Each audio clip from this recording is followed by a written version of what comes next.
Hello guys, Dhruv Irshad and welcome back to my channel.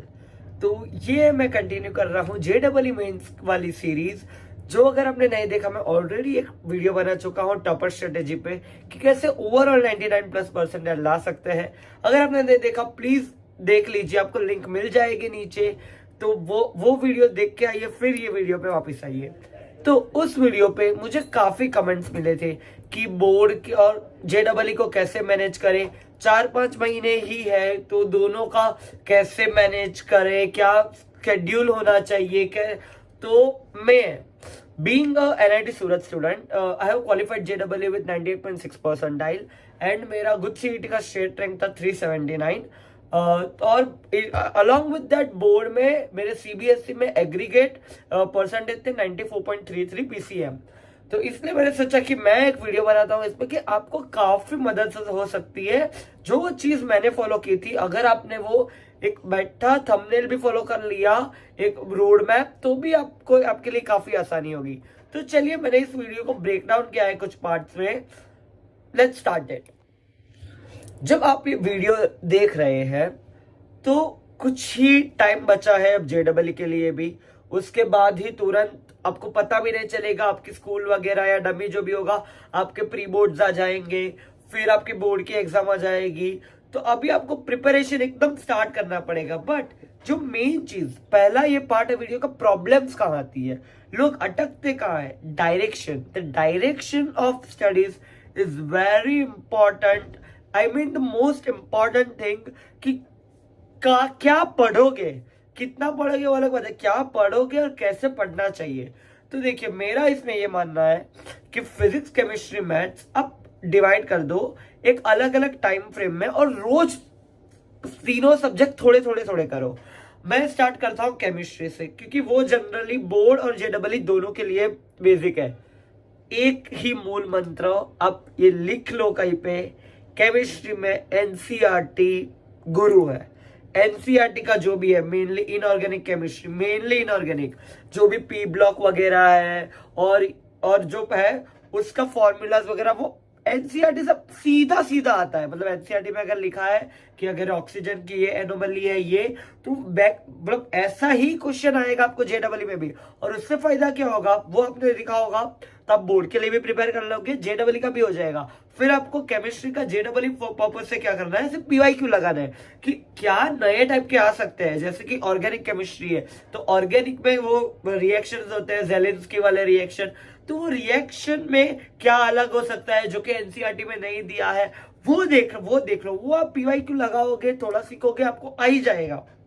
And जो solution वाले chapter होते हैं, जैसे कि फिजिकल केमिस्ट्री वाला जिसमें न्यूमेरिकल सॉल्व करना है, अगर आपने NCERT जो मेन एग्जाम्पल क्वेश्चंस और जो टेक्स्ट बुक के पीछे जो मेन क्वेश्चंस होते हैं, इंटेक्स क्वेश्चंस, अगर आपने उतने भी ढंग से कर लिए, और JEE के आपकी मॉक टेस्ट वगैरह है जो भी वो पैरेलली देते गए, आपका बोर्ड का अपने आप ही प्रिपेयर हो जाएगा। उसमें सिर्फ मैं ये चाहता हूँ फोकस से करना, केमिस्ट्री के लिए फोकस से करना और रिवाइज बार बार करते रहना। उसको केमिस्ट्री को है ना 9th-10th में पता है SST पढ़ते थे, वो हिस्ट्री जैसा कि ये चीज है, क्योंकि अगर उसमें है तो है, आप कुछ नहीं कर सकते। जैसे वो ट्रेंड्स वगैरह का लॉजिक है, पर अगर P ब्लॉक में कुछ है, कोई एलिमेंट ऐसा है, S ब्लॉक का कुछ कॉन्फ़िगरेशन ऐसा है तो है, उसमें आप कुछ नहीं कर सकते। वो आपको याद रखना पड़ेगा और बार बार रिवाइज करके अपने दिमाग में ग्रैस्प करना पड़ेगा। अब आते हैं सेकंड पार्ट पे। मैथ्स और फिजिक्स के लिए कॉमन है कि बोर्ड और JEE को साथ में कैसे हैंडल करें। देखो, सिर्फ एक चीज ऐसा मत करना, अभी सिर्फ मैंने फिजिक्स बोर्ड के लिए किया है, JEE के लिए सिर्फ जनवरी में जब स्टार्ट होगा तब देखूंगा, ऐसा बिल्कुल नहीं। अभी से ही आपको दोनों का करना पड़ेगा। और मैं तो बोलता हूँ लाइक पढ़ाई तो कंटेंट तो सेम ही है, the level of questions differs. Mainly कि JEE में सिर्फ फॉर्मूला मैटर करता है, बोर्ड में मुझे प्रूफ चाहिए उस चीज का। तो इसके लिए मैंने क्या किया था, मैं जब अपने टाइम पे ये अक्टूबर-नवंबर फेज में था, तब मैंने क्या किया था, जो डेरिवेशन होते हैं ना फिजिक्स के, जो बोर्ड में पूछे ही जाते हैं, आप कोई भी चैप्टर पकड़ लो, उसका एक डेरिवेशन का लिस्ट होता है, आपको मिल जाएगा कहीं भी ऑनलाइन। उस डेरिवेशन में कुछ 3 मार्क 5 मार्क पे आ ही जाता है डेरिवेशन। तो मैं क्या, जो आप डायरेक्ट डिराइव करो ना, वो सिर्फ सिर्फ ऐसा करने खातर मत करो, उसको समझो कि सच में क्या होता है। JEE में मेजर फिजिक्स के क्वेश्चन अगर आपने डेरिवेशन ढंग का किया है ना बोर्ड वाला, तो उस पर आपको समझ आ ही जाएगा, एक ट्रिक वो आएगा, अच्छा इसमें ये पूछा है, क्योंकि वो ट्विस्ट कैसे करते हैं, वो लोग हार्डेस्ट पॉसिबल क्वेश्चन क्या ही बना लेंगे। वो क्या करते हैं कि जो डेरिवेशन में कुछ भी बीच का एक अपर अज्यूम करते हैं कि वो डिस्टेंस होता है r² r³, उसमें कंडीशन चेंज कर देंगे क्वेश्चन में। तो अगर आपको सिर्फ फाइनल फॉर्मूला पता है और अगर कंडीशन चेंज हो गए उसके डेरिवेशन में, तो आप फिर वहां पे कंफ्यूज हो जाओगे, या तो आपका गलत आंसर आएगा उससे, जो कि ऑप्शन में होगा ही। पर अगर आपको डेरिवेशन ही पता है तो आपका बोर्ड के लिए तो हो ही गया। और डेरिवेशन से क्या होगा, आपको अगर कोई फॉर्मूला में चेंज आया, कोई डिस्टेंस चेंज कर दिया, तो आपको पता चलेगा अच्छा इससे ये चेंज होगा तो इनवर्सली प्रोपोर्शनल है, डायरेक्टली प्रोपोर्शनल, वो जो भी होगा आप देख सकते हो। तो पहला फिजिक्स और मैथ्स के लिए, मेनली फिजिक्स के लिए डेरिवेशन के लिए एक नई नोटबुक बनाओ, जो कि मैंने किया था। मैंने एक पूरी नई बड़ी बुक बनाई थी डेरिवेशंस के लिए, एक नई नोटबुक बनाओ और उसके लिए पूरा स्टार्टिंग से लेकर फर्स्ट चैप्टर से लेकर लास्ट चैप्टर तक जो भी आ रहा है सारी डेरिवेशंस लिख लो उसमें। अब आते हैं मैथ्स के लिए। मैथ्स के लिए एक ही चीज है, प्रैक्टिस। JEE बोर्ड कुछ भी, और इनफैक्ट बोर्ड के लिए तो मैं ये आपको ये बोल रहा हूँ, प्रोबेबिलिटी को भी हल्का मत लो, क्योंकि सब क्या करते हैं कि भाई 15 चैप्टर है, लास्ट चैप्टर है, प्रोबेबिलिटी को मत। हमारे टाइम पे बेस थियरम पे प्रोबेबिलिटी पे 6 मार्क का क्वेश्चन आया था और उसको पूरा थियरेटिकली सॉल्व करना था। JEE में क्या होता है, थोड़े ट्रिक्स होते हैं, थोड़े टिप्स होते हैं कि आप शायद ऐसे एलिमिनेशन से भी कर सकते हैं ऑप्शन। बोर्ड में नहीं होगा ऐसा, बोर्ड में अगर आएगा तो आपको 6 पूरे आएंगे तो 0 आएगा उस क्वेश्चन में, तो वो पूरा करो। और जो भी हार्ड टॉपिक्स है, डिफरेंशिएशन, इंटीग्रेशन, उसका तो मैं आपको बोलूं, अगर उसके लिए आप JEE के क्वेश्चन प्रैक्टिस कर रहे हो तो बोर्ड तो आ ही गया उसमें। जैसे कि अगर मैं आपको एक बहुत फेमस क्वेश्चन आता है tan इनवर्स समथिंग का इंटीग्रेशन, ये 2 पेज का पूरा सोल्यूशन है, ठीक है। एनसीईआरटी में आपको एक्सरसाइज में मिल जाएगा लास्ट में, ये भी आप देख सकते हो।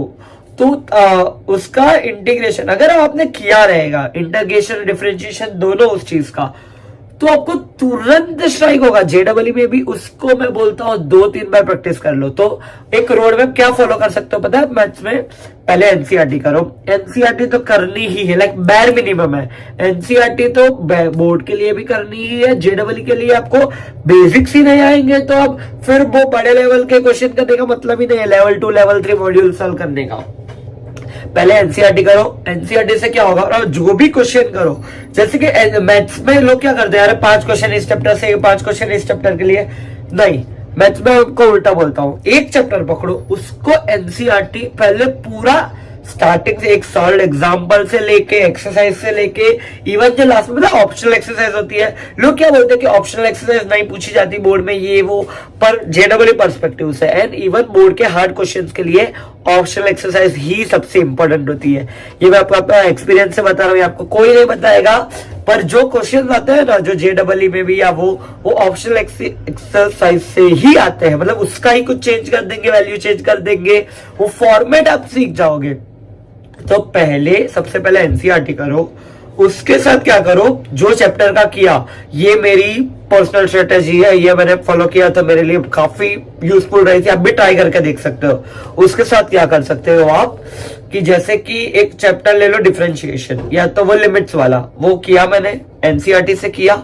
एनसीईआरटी से जैसे ही किया, उसी दिन उसी क्वेश्चंस का अब JEE का अपना मॉड्यूल होगा, आपका कोचिंग का मटेरियल, ऑनलाइन मटेरियल, उसी चैप्टर में से क्वेश्चंस लगाओ। क्यों, बेसिक्स आपके क्लियर है, उसी दिन आपने पढ़ा है, एनसीईआरटी लेवल के क्वेश्चंस क्लियर है, तो आप एक लेवल इंक्रीज करने जाओ। उससे क्या होगा, बोर्ड वाला जो है, जो आपके बेसिक्स है, उसकी प्रैक्टिस हो जाएगी, तो आपके दिमाग में एकदम स्ट्रांगली रहेगा वो। उसके साथ साथ JEE लेवल की भी प्रैक्टिस हो जाएगी।